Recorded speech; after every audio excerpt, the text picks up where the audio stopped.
Hello everyone, tonight we're diving into the grim, dangerous, and definitely not glamorous world of medieval assassins.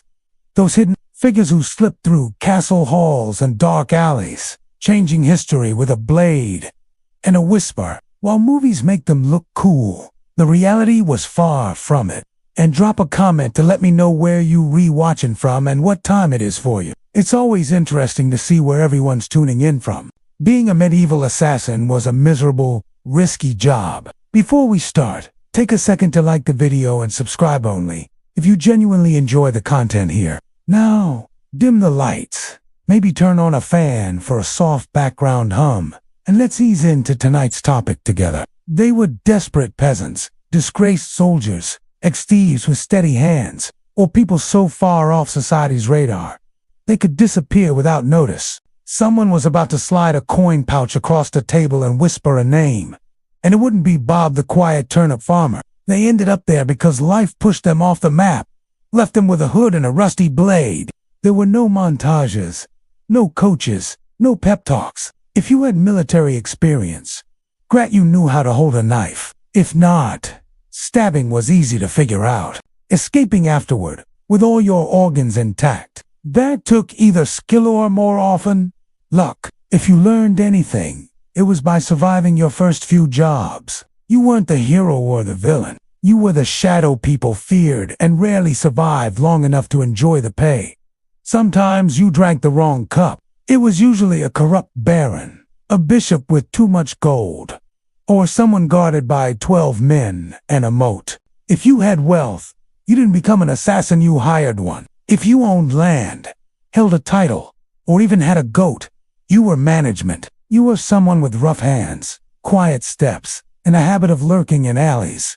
Cold, heavy, spendable coins. That promise was what pulled you in. You didn't succeed through training.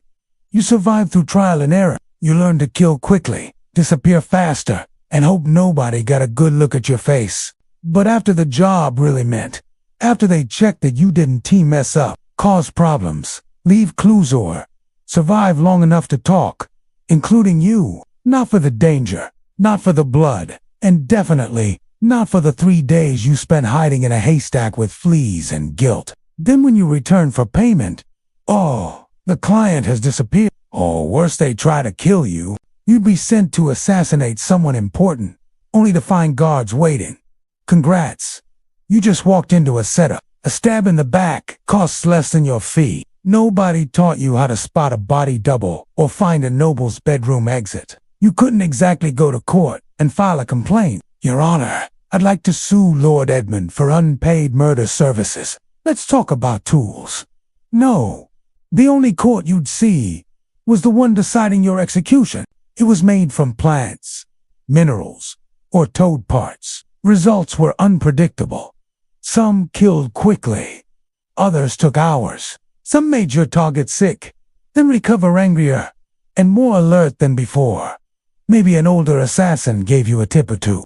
But mentoring wasn't normal, and it didn't last. Assassins didn't retire, they vanished. You learned while hanging from a window ledge, hoping you hadn't broken into the servants' quarters again. Let's be clear, nobody in medieval times woke up thinking, I'd love to stab a nobleman in the throat for 12 silver coins and hide in a barrel for 3 days. Becoming an assassin wasn't a career goal. It was more like the last stop on a road full of bad luck. Not really. You didn't carry a you had a dagger, probably stolen. Maybe a garrote. If you were fancy, anything that fit under a cloak without making noise. But by the time someone considered it, they had nothing left. No family, no future, and certainly no dental care. Not fancy, not curved. Just sharp, clean, and not too smelly. Most medieval assassins weren't mysterious loners trained on mountain peaks. But if you had just escaped prison, had a reputation for handling problems, and could slip into a tavern unknown, the money was tempting. The job, terrifying. No pension, no fame, no days off. You couldn't advertise yourself with a sign that said quiet eliminations by request. You had to be silent, quick, and never tell anyone what you really did, especially not loudly at the end. Oh yeah, I'm a carpet seller. the stains. And don't expect job perks. So, no, nobody aimed to be a medieval assassin. Let us bust the first myth. Medieval assassins D&T train in candlelit temples with wise mentors and soft flute music. Most assassins weren't trained. They were desperate amateurs with a decent sense of direction and the ability to climb without sneezing. There were no manuals, no guild meetings, no safety tips. Poison. There was trial and error with an emphasis on error. Sometimes it worked. Sometimes your target just got dizzy and suspicious of his stew. There was no poison helpline, just risky herbs and a strong stomach. If you were lucky, very lucky, you might learn something from thieves or mercenaries. Weapons training. So no, you weren't some silent martial arts expert. Your education came with bruises, blood, and the realization that you were completely alone. So, why become an assassin at all? Money.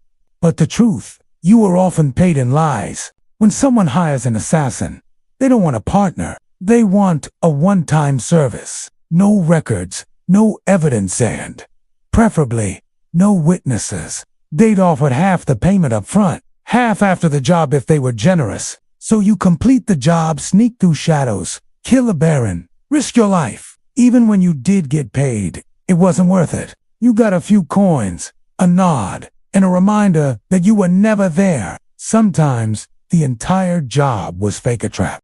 Even real contracts didn't come with protections. So you learned to take the money up front. Trust no one not. Even the scribe who swore this job would change your life. It did by ending it faster. Being an assassin meant surviving on broken promises and disappearing before they crushed you. So, you've accepted the job. You've been lied to. You're probably not going to live long. Forget fantasy stories and video games. There were no wrist blades, no smoke bombs, no magic daggers, or folding crossbows. Your gear was whatever you could steal, sharpen, and hide under your cloak without making noise. If you were lucky, really lucky, you had a decent dagger. Poison existed, but it wasn't as dramatic as in the movies. Ropes could be useful for climbing, strangling, or tying things, but only if you knew what you were doing. Fumbling with knots mid-fight, not ideal. Bows were effective. Yes, if you had won, knew how to use it, and could sneak it into a palace disguised as something else. But most killings were up close. No fancy archery, just fast, quiet strikes, hopefully without slipping in the aftermath. You didn't get backup weapons. If your dagger broke or fell down a well, you improvised. Roof tile, rusty nail, shoe buckle with bad intentions. Worth a try. You carried your tools hidden in boots, hymns, or even hollowed bread. You kept them close.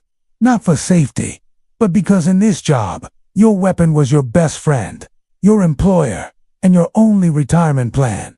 There were no upgrades, no tuning your tools between missions. You didn't clean your kit. You just hoped it wouldn't fail you at the worst moment, because in the end, the weapon didn't do the job you did. Alone, poorly equipped, expected to work miracles with a spoon and a quiet hope. Assassins weren't hired to handle random drunks in alleys. And these people, they were incredibly difficult to kill. No one paid to eliminate Jeff the Sleepy Candlemaker. Targets were high profile. Nobles, bishops, military officers sometimes. Even royalty.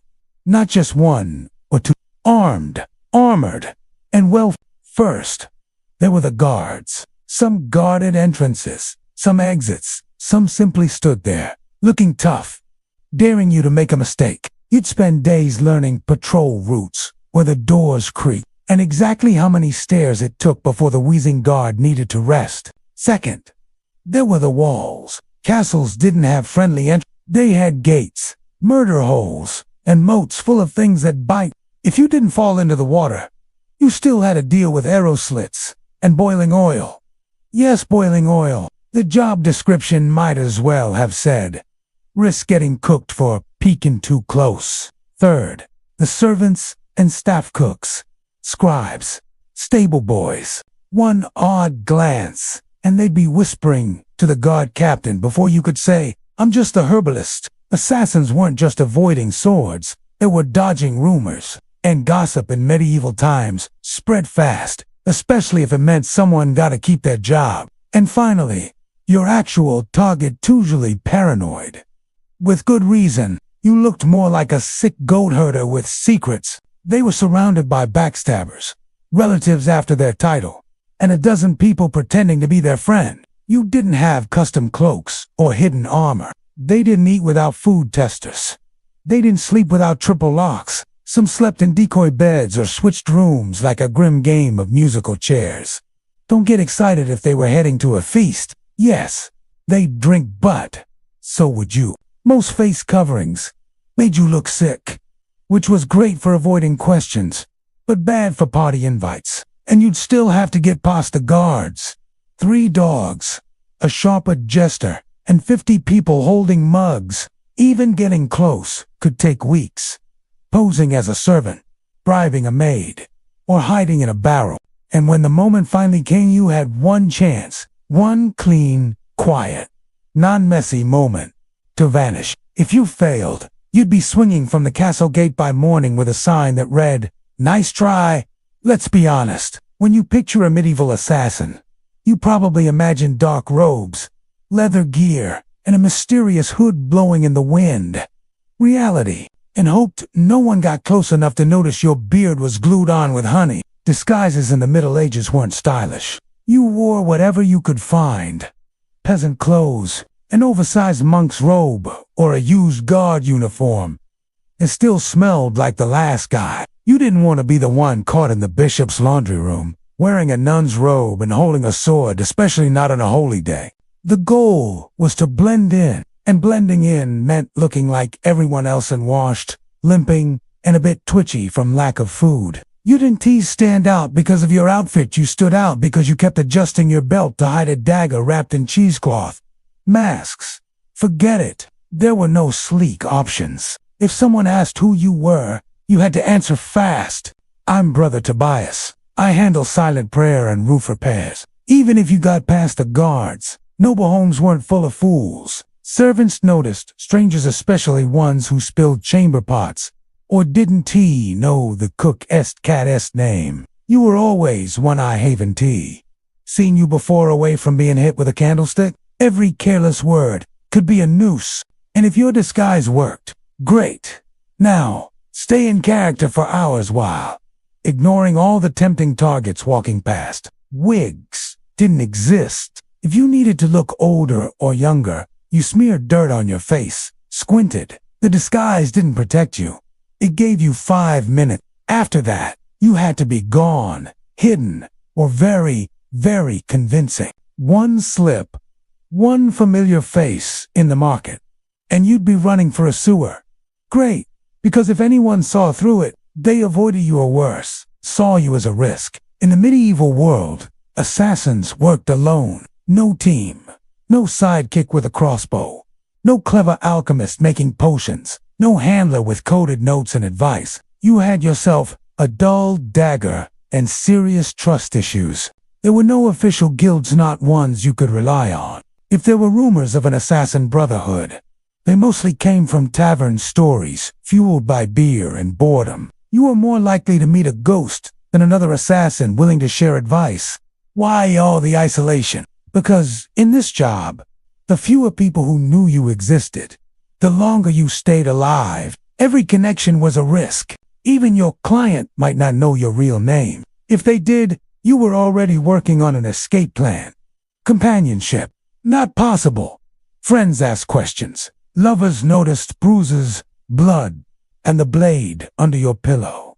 You couldn't settle down. Even other criminals stayed away. Thieves and smugglers had friends. You were the one who made people disappear. Nobody wanted to share a meal with someone who might bring guards to their door. And don't expect pity. You couldn't tell anyone what it was like to silently strangle a corrupt bishop. If you talked about your work, people either thought you were lying or dangerous, usually both. So you kept your secrets, your injuries, and your weapons to yourself. You sat in the darkest corner, back to the wall, always watching the door. You never got drunk. You never stayed 2 nights. You didn't give your name unless someone paid you, and Even then, it wasn't your real one. Being an assassin meant mastering the art of disappearing. Not just from crowds, but from the life you never got to live. Let's say you took the job. You planned your path. You bribed the right guard. You disguised yourself as a chimney sweep, and then you froze.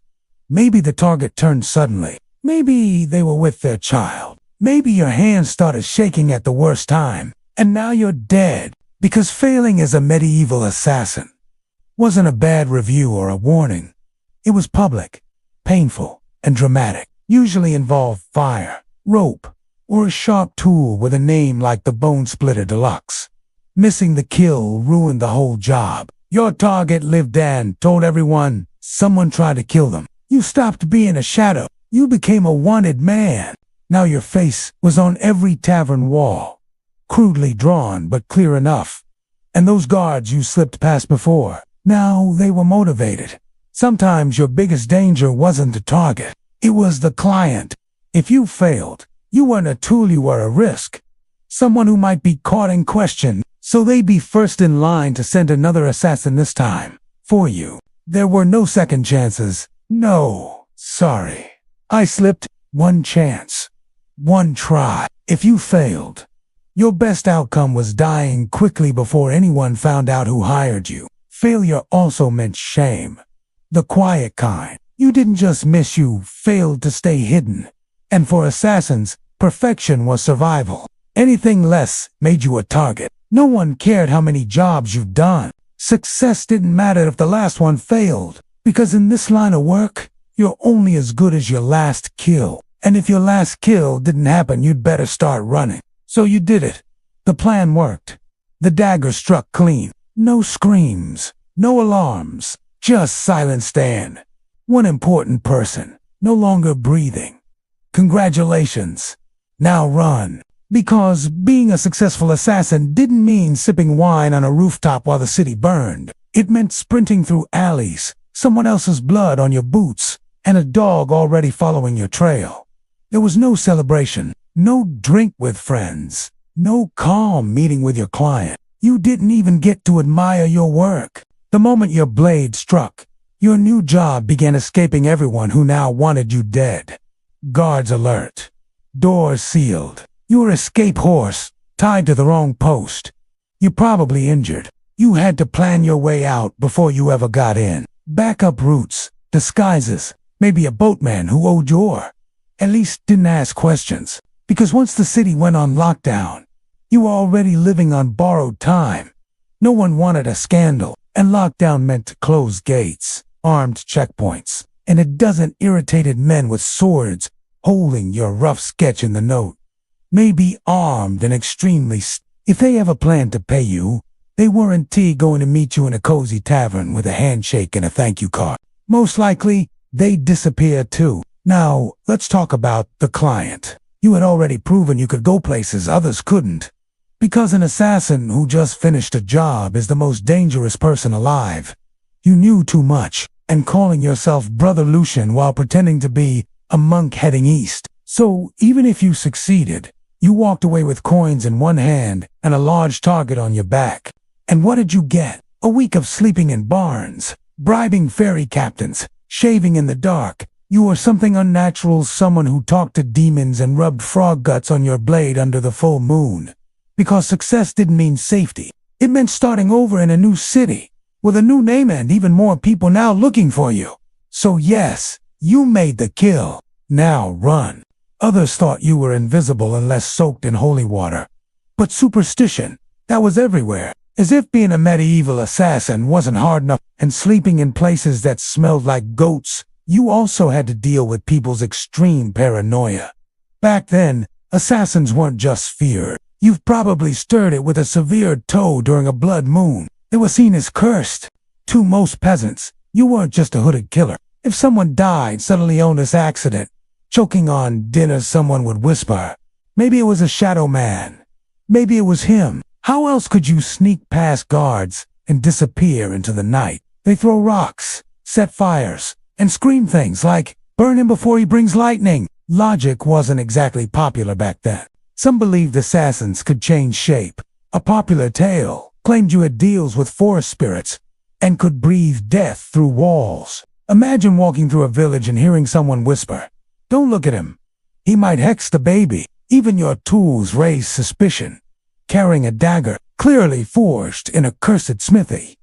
Using poison, that wasn't chemistry, that was dark magic. You'd think this fear might help you. After all, people avoided you. Right. The truth was worse. Superstitious crowds don't wait. They don't ask questions. Your reputation made people overreact. You could be hunted just for being near a suspicious death. So you always had to keep moving, stay too long, and a priest is ringing a bell, while 5 angry farmers with pitchforks act like they've trained for this moment. And heaven help you if you were caught with anything unusual. Dried herbs, strange coins, even a foreign accent. Any of it could be enough for someone to shout sorcerer and grab a torch. In a world that believed monsters wore human faces, being too quiet, too smart, or too quick made you a target. And in medieval thinking, threats had to be removed fast, and preferably on fire. Now poison seen as the elegant weapon of the assassin. You had plants, mushrooms, minerals, maybe a toxic toad, a clean kill. No blood, no noise, no fight, just a sip, a stumble, a sigh. And it's over. That's the theory. In practice, poisoning someone in the Middle Ages was like trying to win a brawl with herbal tea and a bad plan. You had to bribe or impersonate a cook, sneak in when no one was watching, or worst of all, try to poison a dish meant to be tasted by 3 people and a dog. A little too much, and you drop dead before the first bite is taken. For starters, poisons weren't reliable. You didn't have pure chemicals or pills marked instant death. You had to collect, crush, and hope. And even then, the result might just be an upset stomach and tighter security for your next attempt. You couldn't measure doses, you guessed. A little too little, and the noble just vomits. Not the cook, not the taster. You were tortured until you confessed to killing everyone from the Duke to his dog. You the quiet one, with a herbal pouch and nervous eyes. And medieval kitchens were chaos. You couldn't stroll in and sprinkle poison on soup. Yes, a dog. And nobles didn't just eat, they prepared for it like a battle. Meals were tested, blessed, and sniffed by everyone from the steward to the jester. You were an assassin, a hooded figure. You didn't boast. You didn't collect trophies. There were no medals for silence, no monuments for the man who stopped the war with one quiet strike. You only existed for the kill. A foreigner with cold eyes, the quiet man who never finished his drink. You became a warning. Don't challenge the king. Look what happened to Lord Ulrich. That meant your name was never meant to survive. You were supposed to disappear. By the time food reached the plate, it had more security than a royal procession. Your client didn't want a story. You completed the job. You even got paid a rare thing. They wanted to deny everything. Even if you succeeded, got the poison in, passed undetected, and a target ate it. The effects were unpredictable. Assassins were irate. One moment, your target's laughing. The next is clutching his stomach and demanding to see an astrologer. Some poisons worked in hours. Others, days. And if they lived, guess who they blamed? So poison wasn't fast. It wasn't clean. It was slow, risky, and full of things you couldn't control. And if caught, you didn't get a quick end. They vanished, pretended they never knew you. Who wanted who dead? When? Why? And for how much? You'd think that if you changed history, removed a tyrant, ended a bloodline, or silenced a political threat, someone might remember your name. No refunds, just lower risk. And if you ever tried to blackmail a client or threaten to expose them, that was bold, but also your final mistake. Powerful people in the Middle Ages didn't bargain with assassins. They crushed them. They didn't. At best, you became a rumor. Gone. But even then, you had to assume they were watching, with someone already sharpening a blade and memorizing your movements. You were a secret that couldn't speak, a shadow that couldn't remain. Even success didn't bring trust. In their eyes, if you could kill once, you could kill again, and no one, not even your employer, wanted to be your next target. like he was never there. Your my VA pulled off the biggest job of the century and still ended up as a mysterious death in the official record. That was the goal. The fewer people who knew who did it, the safer they weren't, the less likely they'd be poisoned by you later. So your name was erased the moment the job ended.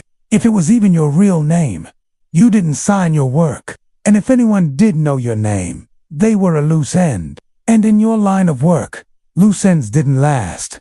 Forget about honor. If a noble wanted a statue, they built one for themselves. You got a box, an unmarked gravor. If it went badly, a head on a spike marked traitor. Sometimes your name was remembered only to be cursed. And the man who did it, that was your legacy. Not fame, not fear, just absence. You weren't supposed to leave a mark. And if you stayed long enough to be noticed, that was a fatal mistake. Because in the medieval world, heroes were remembered. So you lived. Now all you had to do was stay quiet, lay low, and trust your client would protect your identity. Except that wasn't how it worked. In the world of medieval assassination, one rule mattered above all.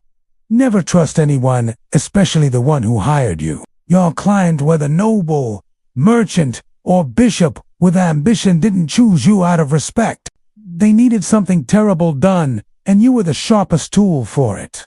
But once the job was over, you became a problem. You knew too much. That made you dangerous not just to their enemies, but to them too. So what did they do? Or worse, sent someone else to clean up and close the deal with something sharper than ink. There were even times when clients double-booked one assassin for the kill and another to eliminate the first right after. If your client had a bit of honorary quality, you might get paid and left alone. But even then, you had to assume they were watching with someone already sharpening a blade and memorizing your movements. You were a secret that couldn't speak, a shadow that couldn't remain. You survived the killings, betrayals, poisonings, and lies. You outlived your enemies, your employers, and likely your own conscience. A new, eager assassin might have just been paid to find an old threat who used to be dangerous. So you changed your name again, moved to a quiet village, pretended to limp, sold herbs, claimed you once worked as a guard. But you still didn't sleep well. Now watch your tire. In medieval times, assassins didn't get retirement plans. Kept a dagger under the floorboard next to a pouch of coins you never spent because it still smelled like the man you took it from. It was a harsh, thankless, short life, wrapped in blood-soaked rags, followed by a crowd of enemies who wanted you gone. That you'd be sharp, in control, a silent figure in the night. But really, you'd be cold, hungry, and one bad choice from hanging. The mud, the uneven stones, the ridiculous number of loose chickens. You slip, fall, and get tackled by a guard named Thomas who just got dumped and is looking for a fight. It was a cruel system that used people up and left behind nothing but fear. It gave power without peace, purpose without a place in the world. You didn't make history. You erased yourself from it. Her people claimed to be descendants of Achilles himself. Whether or not that was true, one thing was certain: she wasn't born to live in the background of history. Her childhood was shaped not only by politics, but by prophecy, ecstatic rites, and a deep respect for the old gods. She wasn't the kind of princess who smiled and she was drawn to snakes, omens, and the intense ceremonies of the Dionysian cult, where women danced barefoot in the moonlight and reached out to the divine in trance-like states. And at the end, all that was left was silence, according to ancient sources mostly written by men who were both fascinated. And Africi kept sacred snakes in her room, even letting them curl up beside her in bed.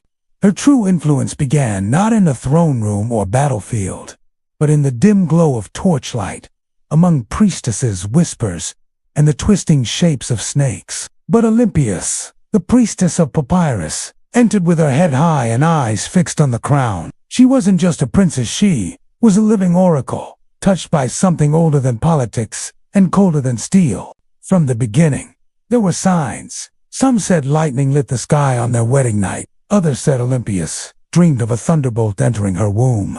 These stories became legend. But one thing is clear: Their union didn't just produce a son, it produced Alexander the Great. And from his first breath, Olympias meant to shape his fate. Whether this was true or just the usual rumors powerful women attract, we can't say. But the story stayed. He met a mystery he couldn't ignore. And you couldn't even trust yourself. Years of silent kills and fast escapes had changed your mind. Every knock at the door made you flinch. The stable boy you bribed just sold your name for a drink and some bread. It was a mix of pride, ambition, and suspicion. Philip, strong-willed, charming, and already collecting wives, married Olympias around 357 BCE. She was likely still a teenager, but she wasn't inexperienced. She saw in him a man whose goals matched her own, maybe even someone chosen by the gods for her path.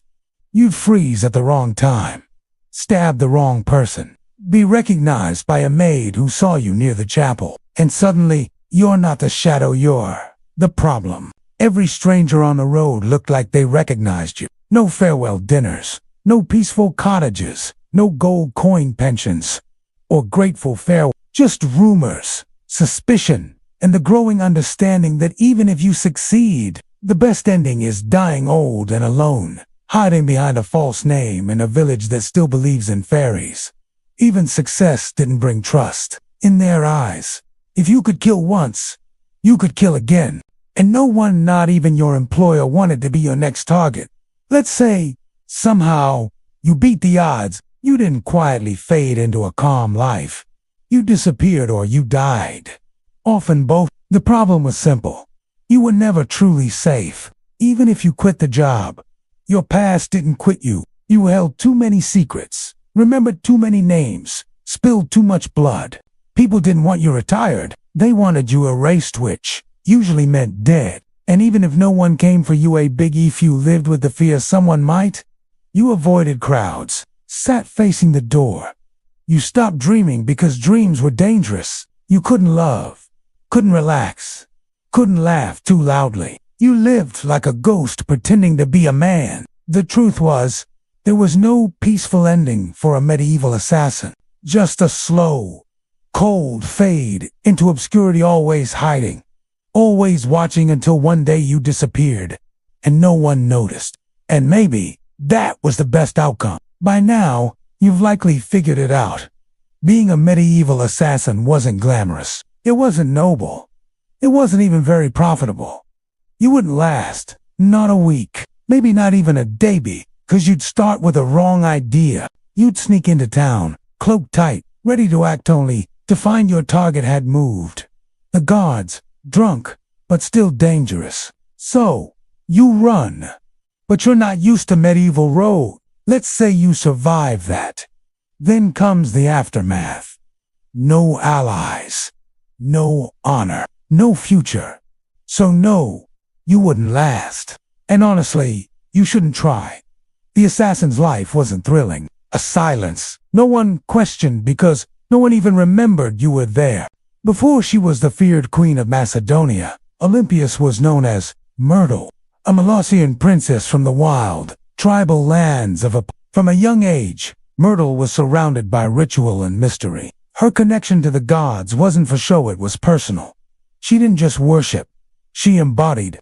To her allies, it made her sacred. To her enemies, it made her dangerous. So, when Philip II of Macedon, ruthless, sharp, and famously lustful, arrived on the island of Samothrace for a religious ceremony, he didn't just meet a beautiful woman. Their marriage wasn't just political, it was a meeting of power and prophecy. Olympias's marriage to Philip was the fairy tale you might expect for the woman who would later give birth to an empire. Macedon was not an easy kingdom to enter. It was a land shaped by ambition and iron, where kings fell to cousins and brothers turned into rivals overnight. But Olympias, the priestess of Papyrus, entered with her head high and eyes fixed on the crown.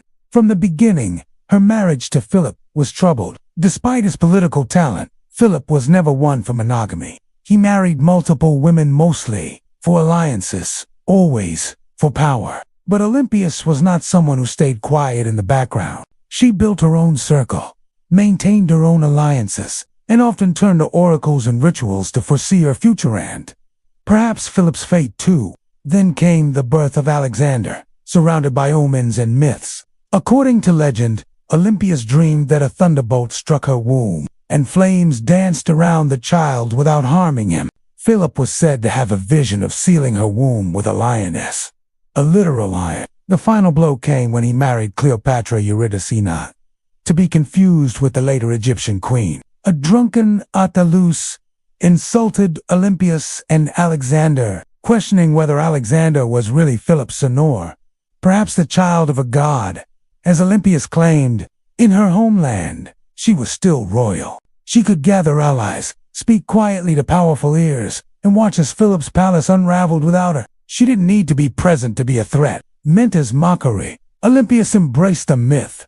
Let him believe it. Philip was assassinated at his daughter's wedding, just before he was set to invade Persia and claim a greater crown. No one dared. Olympias knew what many royal mothers ignored. In a palace, mercy can be fatal. A rival child, no matter how young, is a future threat. And Olympias was done waiting. She didn't just protect his rise, she made it happen. Alexander didn't always approve. He is said to have disapproved of the killings, but he didn't stop them. She sent him relics, consulted oracles, and performed rituals for him. To her, Alexander's campaign wasn't just military, it was destiny. She held no formal throne, but still wielded power. Her title was Queen Mother, but she ruled in all but name. Deep down, he knew what Olympias had always known. Power comes at a price. In Macedon, bloodlines were both armor and danger, but many believed it. One question spread through every hall. Who was behind it? Was it Pausanias, the disgruntled bodyguard who carried it out? Was it a court plot? She sent frequent letters to her son, filled with advice, warnings, and even criticism. Was it Alexander or, quietly whispered, was it a... And as long as she lived, no rival Macedonian, Persian, or otherwise, would threaten that fate. She disapproved of his interest in Persian culture, his marriages, and his talk of being a god. No one else would say these things. But Olympias always had. She had put her son on the throne. She had removed threats. Now she would protect the empire from behind the scenes, ready to strike if needed. Let him think Zeus was the father had made her son untouchable. This Cleopatra was Macedonian, and her uncle Attalus was a high-ranking general. Nothing now stood between Alexander and the throne. Alexander, thousands of miles away. Read them all. To Olympias, this wasn't just betrayal, it was war. Cleopatra Eurydice, the rival queen, was dealt with. Whether they believed these signs or created them, they acted as if Alexander was meant to rule more than just a kingdom. He was born for empire. But as the child was celebrated, tensions in the marriage deepened. Olympias grew resentful of Philip's other wives, especially Cleopatra Eurydice, a Macedonian noblewoman. He married later. Her son, young, brilliant, and trained by Aristotle, was declared king with little resistance. But make no mistake, it wasn't only his charm or Philip's legacy that secured the crown. It was Olympias. This wasn't just a personal issue, it was a political threat. Some accounts claim Cleopatra was forced to hang herself after seeing her infant murdered. Others say the child was thrown onto a funeral pyre. Olympias was not just seeking influence. She was fighting to survive.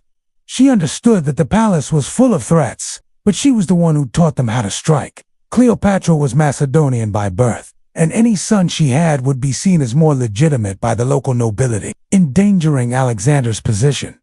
Olympias saw that clearly.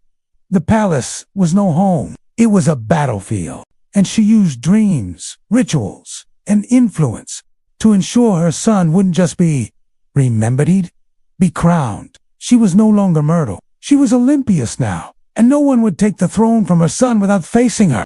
By Alexander's teenage years, the palace in Pella had become a tense and divided place filled with political games and rivalries. Philip began to drift from her. He spent more time on military campaigns, drank more, and relied increasingly on his Macedonian advisors. The wedding feast was a disaster. Alexander left the feast in anger. Olympias left Macedon entirely, returning to Epirus. But this wasn't defeated, it was a plan. Then came the shock. No one could prove it. Within days, Cleopatra, Eurydice, and her newborn child were dead, killed, many say, by Olympias herself. The serpent had returned. With Philip gone and the kingdom in confusion, Olympias moved quickly. While others hesitated, she acted with speed and force. Sources say Olympias did not just have her killed, she made her death symbolic and humiliating. What's certain is this: no mercy was given. With Cleopatra and her line gone, she focused on Alexander. She knew who to threaten, who to persuade, and who to quietly remove. Now that her son was king, Olympia stepped back from public life, but not from power. She moved from open actions to quiet influence. As Alexander prepared to invade Persia, she stayed behind, not as a quiet queen mother, but as a spiritual protector of his mission. He wasn't just fighting battles. He was fulfilling prophecy. As Alexander marched east, Olympias remained in Technically, regency was given to Antipater, one of Alexander's generals. But Olympias refused to step aside. These weren't affectionate messages. They were political briefings, sharp and prophetic. She reminded him who his real enemies were. She questioned the loyalty of his companions. She disapproved of his interest in Persian culture, his marriages, and his talk of being a god. No one else would say these things, but Olympias always had. Back in Macedon, Antipater became frustrated. Olympias blocked him at every step. She used her status, religion, and family ties to rally opposition. She had influence in Epirus, Thessaly, and among the elites. A word from her could spread faster than a sword and do more damage. Her letters to Alexander became more pressing. She warned him about Antipater's ambition, painting him as another Philip ready to betray him. Whether she truly believed it or feared losing control, she urged her son to act, but Alexander hesitated. He needed Antipater to manage Greece while he fought in Asia. And so, the divide between mother and general grew. Olympias watched and waited. Under her calm image, frustration grew. She hadn't survived palace struggles just to be ruled by a general. As Alexander's empire stretched from the Aegean to India, Olympias saw cracks. He was trusting foreign advisors, adopting foreign ways, and drifting from the mother and gods who gave him power. She believed his victories came from divine support from her. If he forgot that, Olympias knew how to remind even kings who they truly were, even if that king was her son. When news of Alexander's death in Babylon reached Macedon in 323 BCE, it didn't arrive like an announcement. It arrived like a knife. For Olympias, it wasn't just the loss of her son. It was the collapse of the world she had built. Her child, the force she had predicted, raised, and guided, was gone. And he had left no clear heir. No single successor, just uncertainty. The empire he had shaped was already breaking apart. His generals, his so-called successors, were dividing it like scavengers around a fallen giant. Antipater still held power in Macedon and Greece, and he had no love for Olympias. Worse, her daughter Cleopatra, Alexander's sister, was now being approached for marriage by rival generals. Each one hoped to use her bloodline as a claim to the throne. Olympias saw what was coming. Civil war wasn't just likely, it was unavoidable. And once again, she had to act. But she no longer had Alexander. What she had now was his bloodline, his young son, Alexander IV, born to Roxana, the back princess he had married. Roxana, still in Macedon, was vulnerable. The boy was even more so. Olympias understood that the infant was now the last living piece of her son's legacy. That made him a target, but also a tool. She allied herself with Roxana and the boy, determined to protect them and use the child's royal blood to position herself in the coming political struggle. But the balance of power was shifting. The generals who had once obeyed Alexander had no interest in serving his mother or widow. They had their own armies now, along with ambition and old grudges. Olympias didn't back down. She had dealt with snakes, traitors, and kings before. A few warlords with stolen titles didn't scare her, so she waited. She planned. She watched as Antipater died and was replaced by his son, Cassandra, a man known for his cold demeanor and dislike of the old queen's influence. It was only a matter of time before they clashed. The serpent, mother of Alexander, versus the calculating rival who wanted her gone. Alexander was dead, but his shadow still lingered. An Olympias remained inside it, waiting years after his death. While his empire fractured into civil war, Olympias made her boldest move yet. She returned to Macedon, not as a grieving mother, but as a determined political force. The regency was falling apart. Cassander, son of her old enemy Antipater, was taking control, and Roxana and Alexander IV were essentially imprisoned. Olympias saw what was coming. If she didn't act, her grandson would quietly disappear. She made an alliance with Polyperchon, an aging general who still held some authority. Olympias would return, not to ask for power, but to take it. With his support, she marched into Macedon, leading an army, and the moment she stepped back onto Macedonian soil, everything began to shift. Towns opened their gates, soldiers defected, even some former enemies hesitated. Olympias, though older, was still a name that commanded fear. Then came her revenge. One by one, she targeted Cassander's supporters. When she captured Philip III, Aridus Alexander's half-brother and puppet king, she ordered his execution. Some sources say his wife, Eurydice, was captured and offered a chance to end her own life. When she refused, Olympias had her strangled. It was ruthless, but presented as official justice. Olympias, always theatrical, made it seem like a divine judgment. Her message was simple. Only Alexander's bloodline had a right to rule. Everyone else was a usurper. For a brief moment, Olympias had control. She restored the dynasty. She punished her enemies. She showed Macedon what power looked like in a woman who had nothing left to lose. But Macedonian power was fragile. Cassander wasn't finished. He returned with more troops, better supplies, and a colder resolve. Olympias' allies began to fall away. Polyperchon lost influence. Her momentum collapsed. Now isolated in the fortress of Pydna, Olympias watched her enemies gather. She had started the fire, and Macedon had burned. Now the smoke surrounded her. Olympias, once the most feared woman in the ancient world, was trapped, besieged by Cassander, the son of her old rival. But she didn't plead. She didn't yield. For nearly a year, she held out like a statue of defiance. Food ran low. Disease spread. Allies disappeared. But within the fortress, she remained composed, just as she had been in her prime. Even now, Cassander hesitated. Killing Olympias was risky. She still carried the legacy of Alexander like armor. She was still his mother. To execute her might appear sacrilegious, so he made her an offer: surrender, and she would be spared. But Olympias knew better.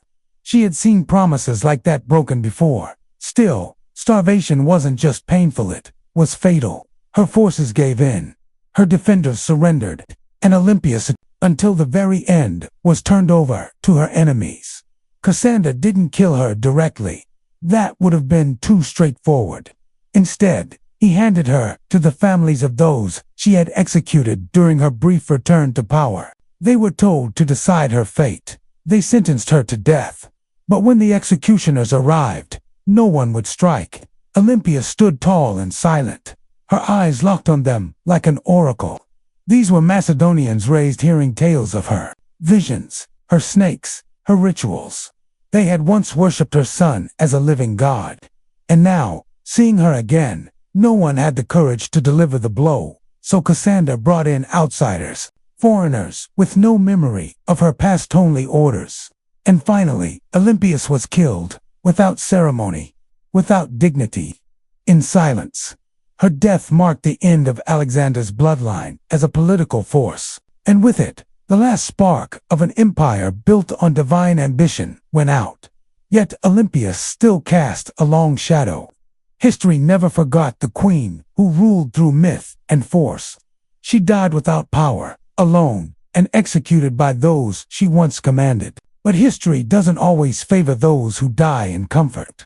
Sometimes it remembers the ones who resisted until the end. And Olympias was never meant to fade quietly into history. Asterisk in life. She had used motherhood as a weapon and prophecy as a shield. She wasn't just Alexander's mother. She helped shape the myth around him. Without her, there would be no story of the divine child, no whispered omens, no early purges that cleared his path to rule the known world. Olympias didn't just give birth to an empire. She defended it truthlessly. Even among ancient rulers, she stands apart. She didn't lead armies into battle like Cleopatra, or ride with warriors like Boudica. Her war was colder fought with alliances, rituals, poison, and fear. She understood the value of belief and used it well. She convinced others her son was divine. She may have believed it herself. Her critics called her a killer, a witch, a schemer, and they weren't wrong. Olympias was all of that and more. She came from a brutal world where power was more respected than kindness. And she learned early that mercy was a risk queens couldn't take. In the centuries that followed, she was both condemned and admired. Some saw her as a tyrant, others as a strategist, but no one could call her irrelevant. She haunted Alexander's legacy, always present, always nearby, and maybe that's where she belonged. Not as a tragic parent or supporting figure, but as a figure in her own right, a story of her own. The woman who wrapped herself in prophecy, once slept beside snakes and outlived gods. Olympia's bones have long turned to dust, but her legend lives on in every story of powerful queens, in every mention of a fate tied to blood, in every empire built on myth. She remains, waiting in the shadows, on the sun-bleached island of Crete. A few miles south of modern Heraklion lies a ruin that feels more like a dream than a real place. Stone hallways stretch in all directions. Rooms twist and turn. Staircases lead to nothing. Even now, it's easy to lose your way. This is Knossos, the center of Minoan civilization, and the likely inspiration for one of the most lasting myths in human history, the Labyrinth of the Minotaur. But before it was legend, it was a palace unlike any other. Built around 1900 BCE and expanded over time, Knossos wasn't just a royal home. It was a full city under one roof, covering nearly 150,000 square feet.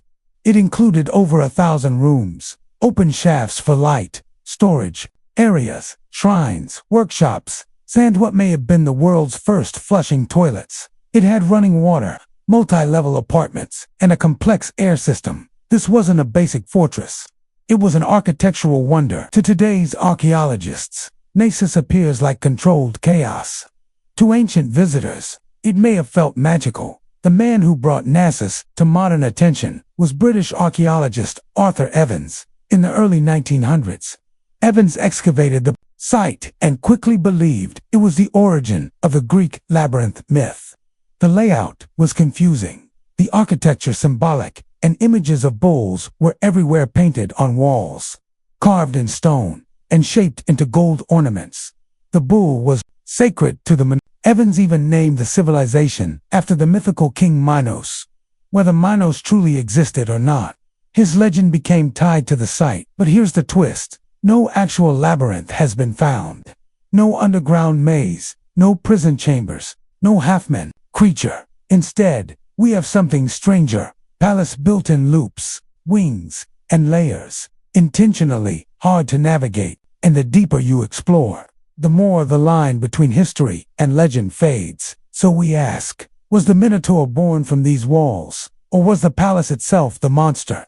Knossos may not give us easy answers, but it makes us ask the right questions. The myth is well known, a half-man, half-bull, trapped in a maze, so confusing no one escaped. Only Theseus, the Athenian hero, killed the beast and escaped with help from Ariadne and her thread. But where did this story come from? Why a labyrinth? The earliest versions speak of King Minos of Crete, who demanded tribute from Athens' 7 boys and 7 girls each year. These children were given to the Minotaur, a creature born from a divine punishment, locked in a maze below the palace.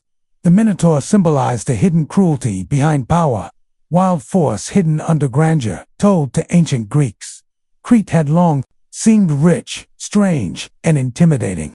The Minoans, its people, were known for their sea trade, unusual rituals, and unique buildings. To a Greek visitor from 1000 BCE, Nasus could feel like another world. The bull was sacred in Minoan religion.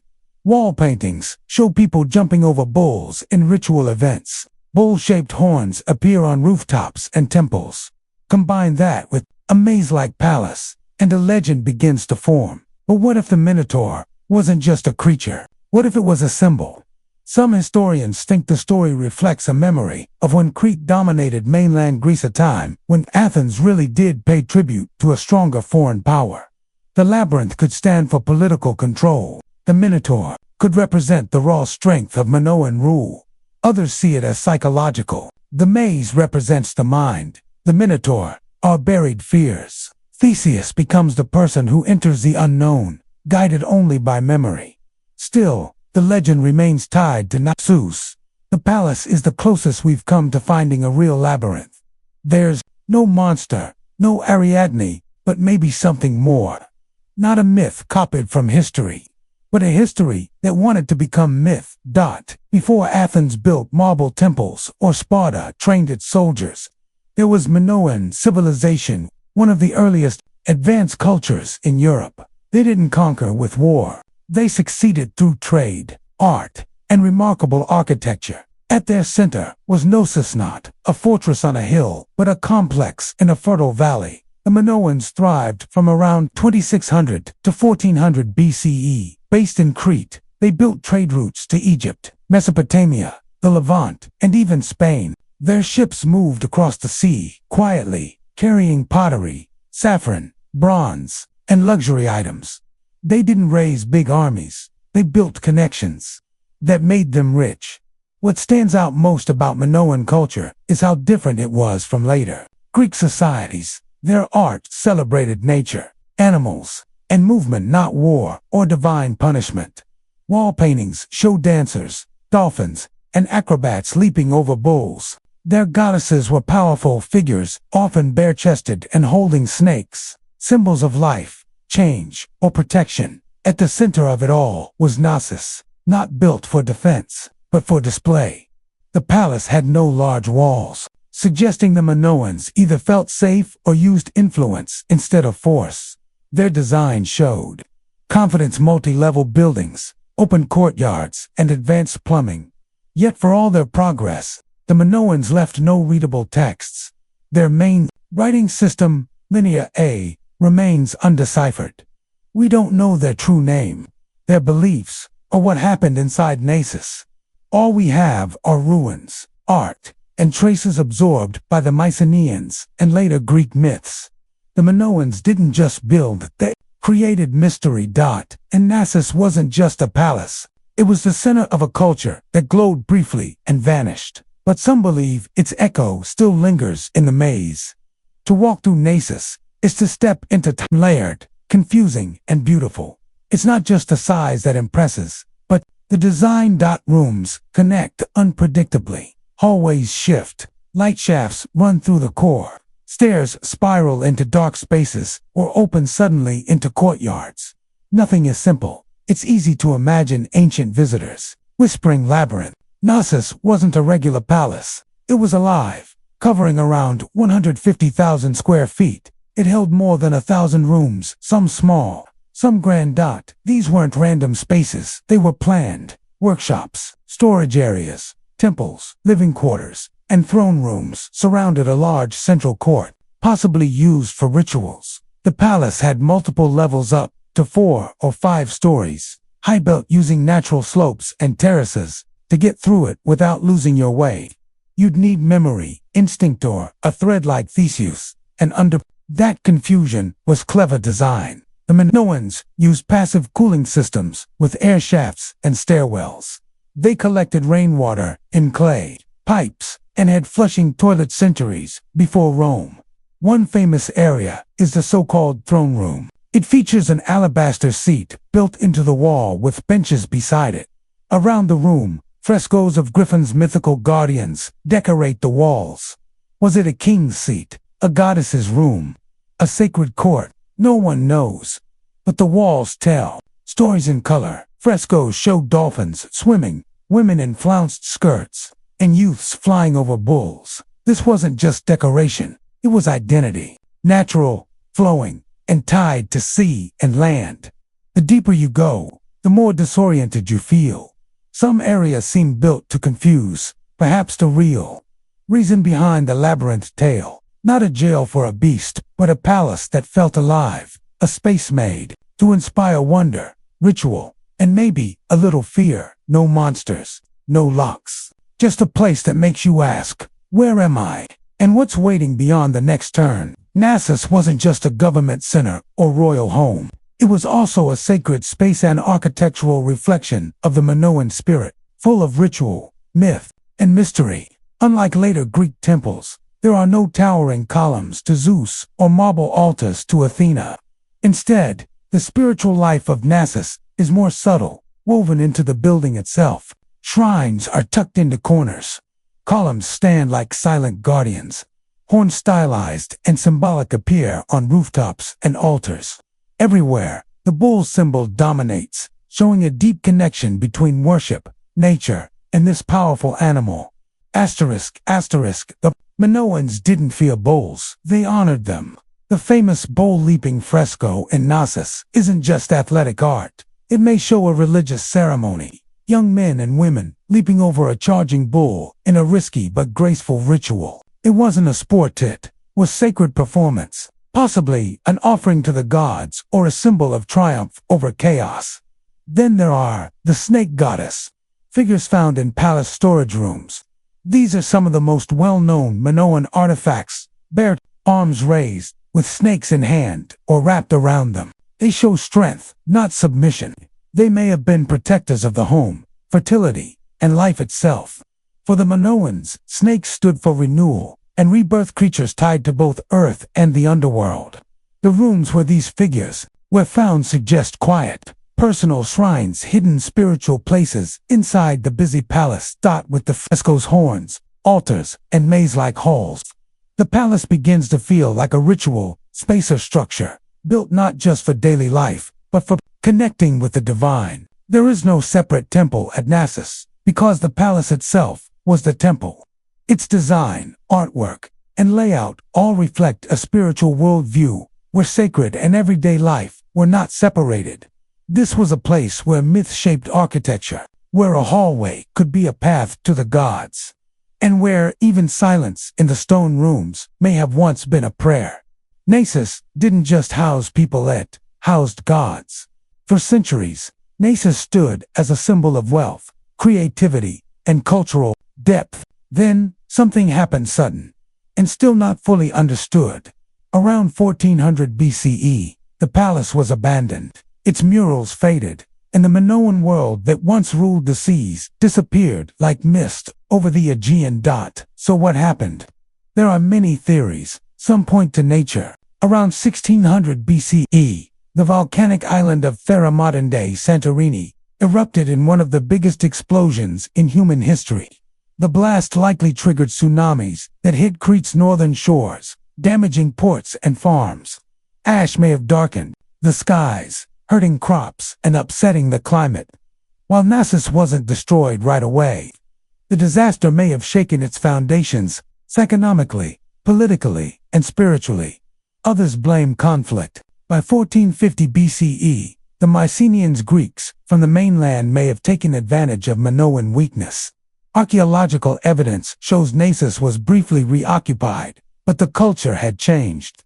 Art became more militaristic. Linear A, the Minoan writing system, was replaced by Linear B, used by Mycenaean scribes. The palace that once held snake goddesses and bull dancers now echoed with a different language. Some historians think the Mycenaeans didn't invade all at once, but slowly took control, first through trade, then influence, and eventually power. Others suggest internal problems, rebellion, poor leadership, or social breakdown played a role too. What's striking is how little violence is found in the ruins. There are no burned bodies, no signs of slaughter. Nasus didn't end in fire, it ended in silence. The palace system simply stopped. The rooms emptied. The ceremonies ceased. Nature returned. By the time Homer mentioned Crete in his poems, Nasus was already a legend, memory wrapped in stories of kings, monsters, and mazes. And maybe that's appropriate, because what ended Nasus wasn't just eruption or conquest. It was time. And time eventually buries even the greatest achievements. But traces remain. And if you listen carefully, the labyrinth still hums beneath the soil dot for thousands of years. Nasus lay buried under the Cretan earth, just another forgotten ruin, its name lost, its stories changed, its stones hidden among trees and dirt. That changed when one man followed a legend. His name was Sir Arthur Evans.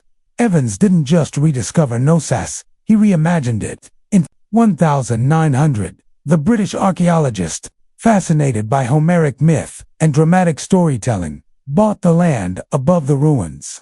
Farmers had found strange artifacts, their hints that something important lay beneath. Evans began to dig. What he found would reshape the history of the Aegean. He uncovered a palace so large, advanced, and unusual that he believed it must be the legendary home of King Minos. The art, the symbols, and the unusual layout all suggested to him a maze.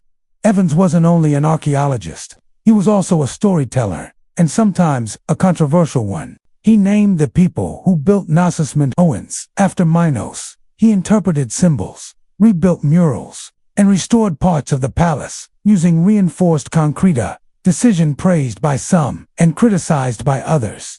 What visitors see today is part ancient ruin, part Edwardian reconstruction. Still, Evans did what few had tried. He brought Knossos back into view.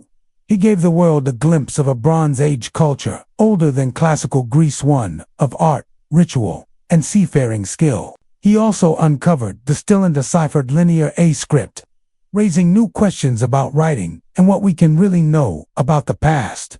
But Evans did more than find ruins. He revived the myth. He showed that behind the legend of the labyrinth was a real and complex society.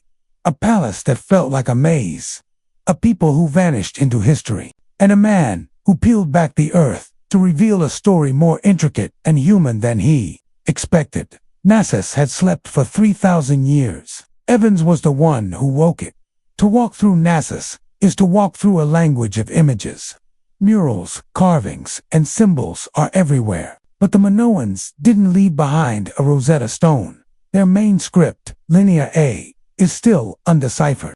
So instead of reading their words, we must look at what they left behind: paintings, patterns, and symbols.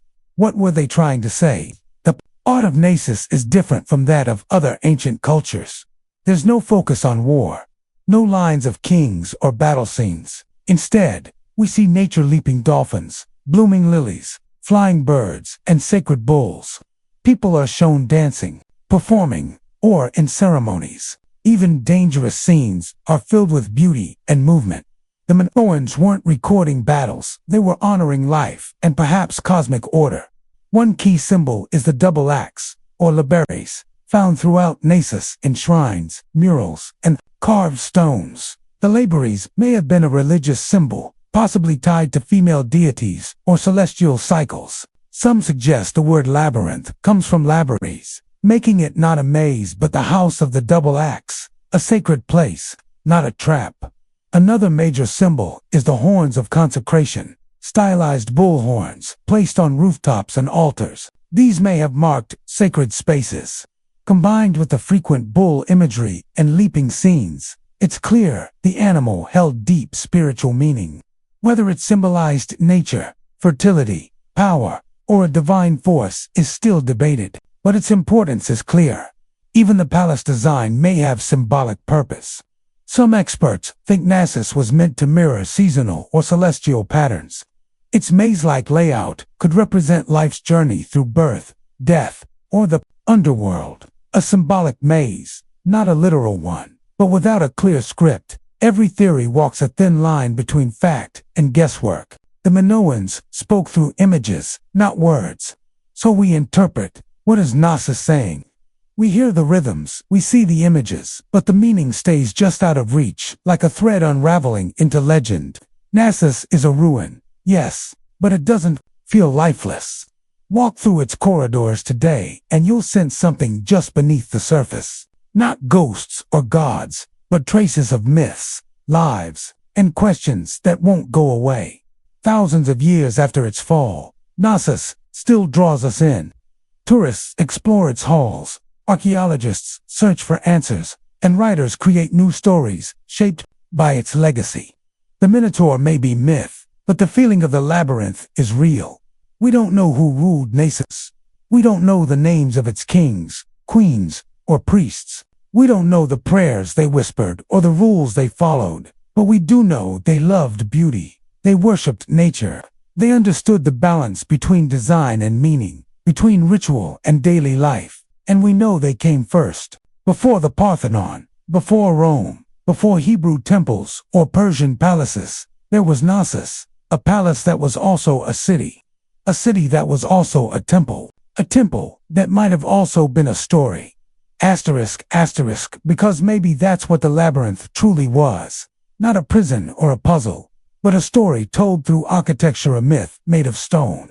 The legend of the Minotaur didn't appear from nowhere. It came from this place, from the confusion of its layout, the bull-centered rituals, and the awe it inspired in generations who tried to explain it. The Greeks turned it into myth. We turned it into archaeology. But at its core, Nasus has always been both. Today, we can walk its ruins in daylight. We can photograph it, draw its layout, and restore its paintings. But the mystery remains. The line between history and legend still shimmers like heat on rock. Maybe that's why Nasus endures, because it doesn't give us all the answers. It reminds us that history isn't always meant to be solved. Sometimes, it's meant to be felt, and Nasus ancient, complex, half-remembered isn't just a spot on a map. It's a question, one that pulls us in, step by step. And like Theseus, we're all still following the thread. Ancient engineers knew what they were doing. The earliest battering rams were simple soldiers, lifted a tree trunk and slammed it into gates like wild lumberjacks. But over time, the ram became more advanced. Engineers figured out that putting the ram in a wheeled frame, often with a roof, to protect the crew from arrows and boiling oil, turned it into a weapon of fear. The Assyrians, masters of siege warfare, used rams not just to destroy, but to intimidate. Their siege towers combined rams with platforms for archers, so gates were under attack while defenders faced a constant rain of arrows. Carvings from Nineveh show iron-tipped rams rolling toward enemy walls like slow-moving machines of destruction. And they didn't just hit the main gate. Rams broke weak spots, brought down towers, and collapsed entire gates. Their message was clear: surrender, or watch your defenses fall apart. The Greeks improved them. The Romans perfected them. Roman rams, called Ares, Latin for ram, were massive, hung on ropes or chains, and placed inside large protective frames. Some were so big they needed dozens of men to use. The swinging beam made a sound like thunder striking stone. But even with all that force, rams needed coordination. Crews had to swing the ram in rhythm and protect it from fire, rocks, and everything else defenders threw down. If it stopped moving, it became useless. Still, when a ram was in motion, it was nearly unstoppable. It was wooden strength against human-built stone, a tool powered by ancient physics, and it was only the beginning. If the ram was the brute, the catapult was the strategist. Rams struck up close catapults, attacked from afar, launching not just rocks but fear. They were the first real artillery, and they changed siege warfare by turning physics into a weapon. Catapults first appeared in the Greek world around the 4th century BCE, built by thinkers who wanted more range and power.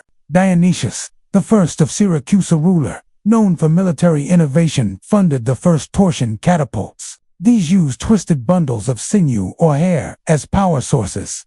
They weren't giant slingshots. They were precise tools of war. The key was in the mechanics. Twisting ropes, often made of animal sinew, stored huge amounts of energy.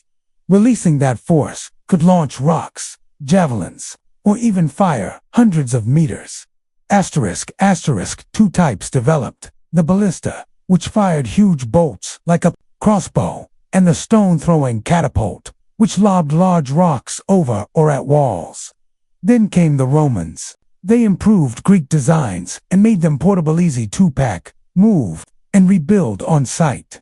Some Roman catapults launched 60-pound stones at such speeds that they smashed through gates, walls, and even soldiers. But catapults weren't just for damage. They were also for messages, sometimes literal ones. Generals fired dead bodies over walls to spread disease and fear. Severed heads were launched to break morale. In one case, infected corpses were used for early biological warfare. Still, catapults had downsides. They were heavy, needed trained crews, and could be useless on bad ground. But set up well, they could destroy a city from a distance. Cities now had to worry about more than battering rams, because destruction could now come from the sky. If catapults were clever, trebuchets were grand, towering, creaking, and terrifying. They ruled medieval siege warfare. When one showed up, it wasn't just a weapon, it was a message. Your walls can't protect you. Unlike catapults, trebuchets didn't use twisted ropes. They used gravity. A long arm on a strong frame, with a counterweight on one side and a sling on the other. Raise the weight, drop it, and the arm whipped the sling forward, sending its payload high over the wall. Controlled and powerful, the trebuchet was predictable and devastating. Its roots trace back to early Chinese traction, models from the 4th century BCE, where people not weights powered to throw. But the counterweight trebuchet appeared around the 12th century, likely through Byzantine or Islamic roots. Once Europe had it, the design spread rapidly through crusades and castle sieges. Its power was remarkable. A good trebuchet could throw a 300-pound rock over 300 meters. These boulders crushed towers, shattered walls, and broke enemy morale. Its true strength was its arc. Unlike catapults, trebuchets could throw over walls accurately. That meant they weren't just damaging outer defenses, they were hitting the inside, courtyards, supply areas, troops, and they didn't just throw stones. Trebuchets hurled burning pitch, lime to blind defenders, diseased animals, even ridden messages tied to rocks. One famous account from the siege of Stirling Castle tells of a trebuchet named War. It was so big that the enemy surrendered just seeing it. But the king refused their surrender. He wanted to see it fire. Still, trebuchets had limits. They were slow to build, slow to reload, and needed expert crews. But no other siege weapon matched its mix of range, power, and fear. It was like a massive hammer falling from the sky. And when the counterweight dropped, cities braced for impact, while catapults attacked from a distance and battering rams broke through gates. Siege towers took a more direct approach. They rolled straight up to the enemy's walls and unloaded armed soldiers. Picture a wooden skyscraper on wheels, covered in wet hides to stop fires, and filled with archers and spearmen. That was the siege tower, part transport vehicle, part moving fortress. And when one of these started rolling toward your city, the real battle was about to start. Siege towers were anything but discreet. They were huge, bold, and extremely effective when used correctly. The Assyrians may have been the first to use them around the 9th century BCE, but the Greeks and, especially the Hellenistic states, took their designs to extreme levels. During the siege of Rhodes, in 305 BCE, Macedonian general Demetrius built a 9-story tower called the Heliopolis, or Taker of Cities. It stood over 100 feet tall, had built-in catapults, was armored with iron plates, and moved by thousands of men. It eventually collapsed under its own weight, but the ambition was unmatched. The idea behind siege towers was simple. Walls are only useful if attackers can't get past them.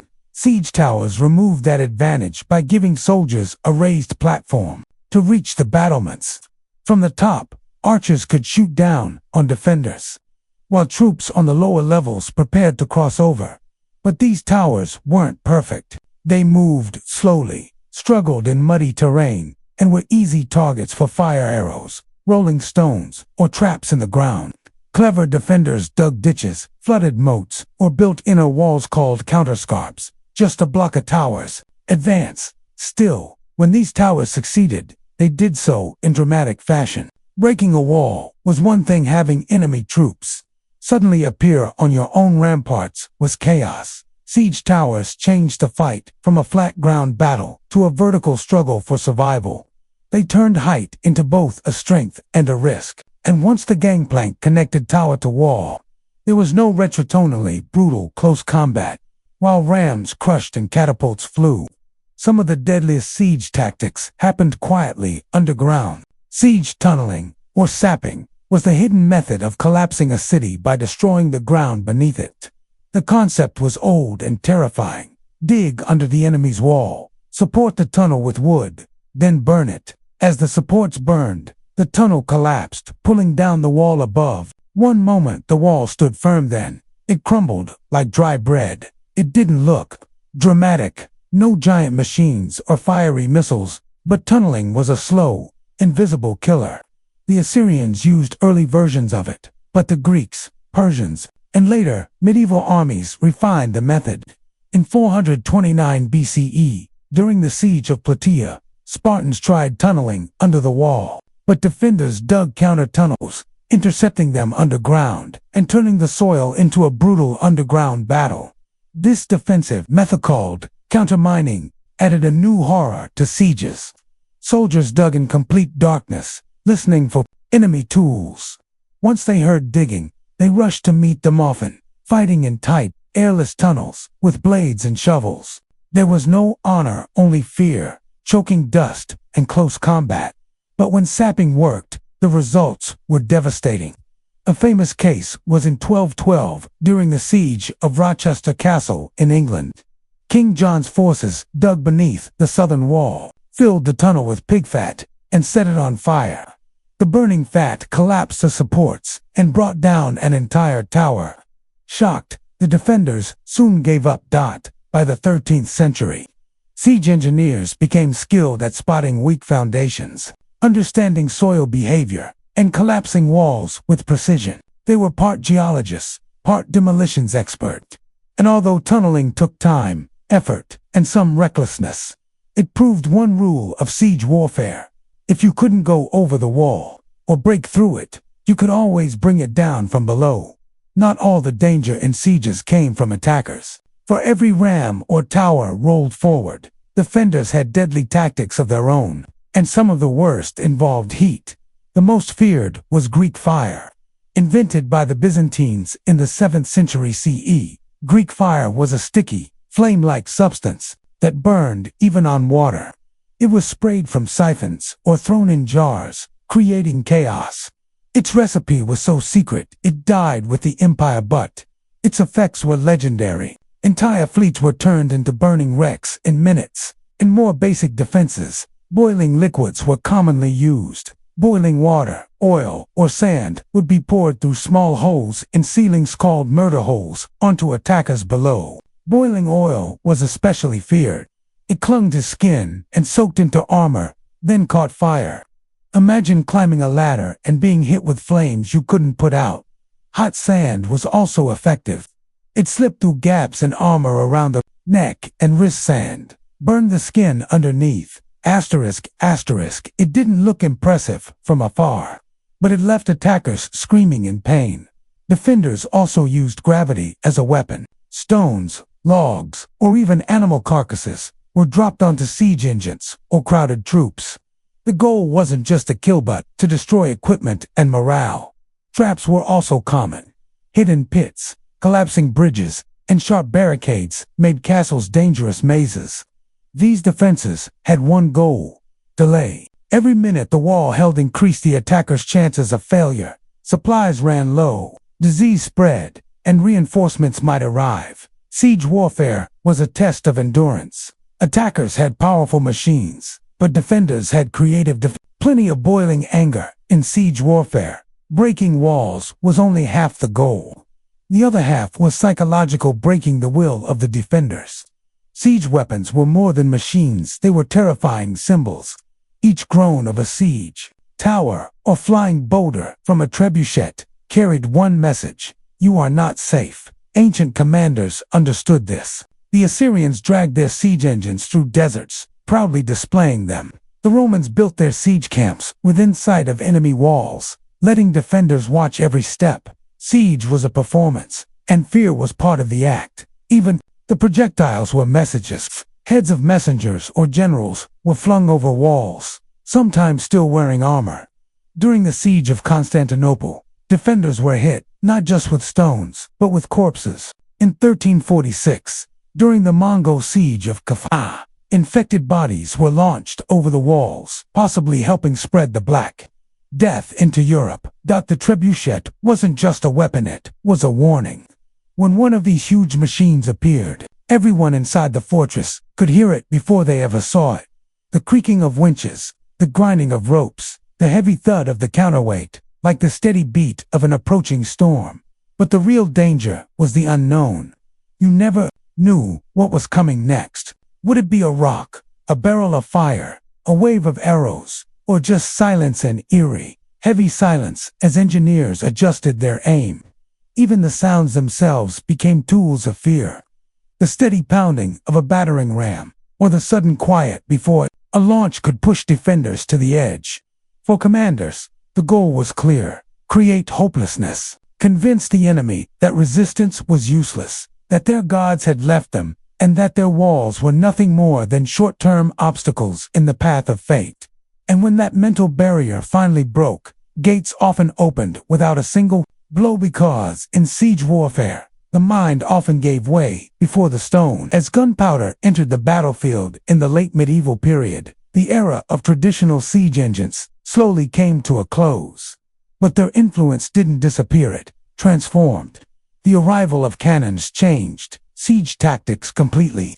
A single cannonball could destroy in seconds what a trebuchet needed hours to break. Stone walls, once thought unbeatable, turned into weak points. By the 15th century, Europe's great castles were falling not to fire or tunnels but to iron balls crashing through their defenses.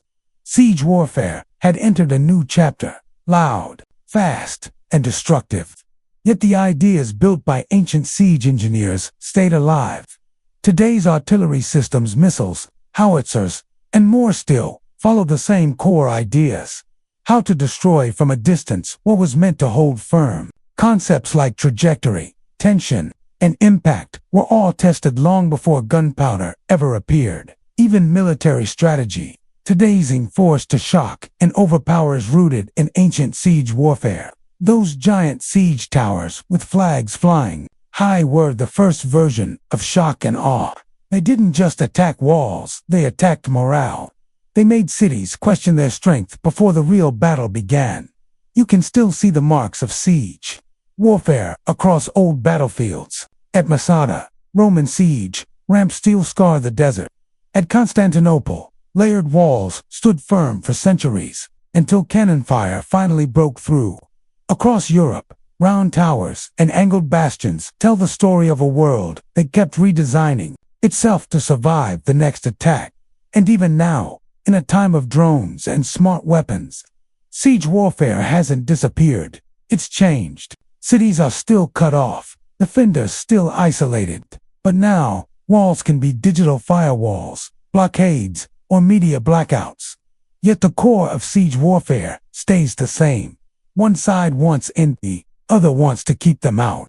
And both are ready to wait, build, and destroy to win. The rams are gone. The trebuchets sit in museums. But the spirit of siege warfare, it's still here. And it's just as powerful as ever.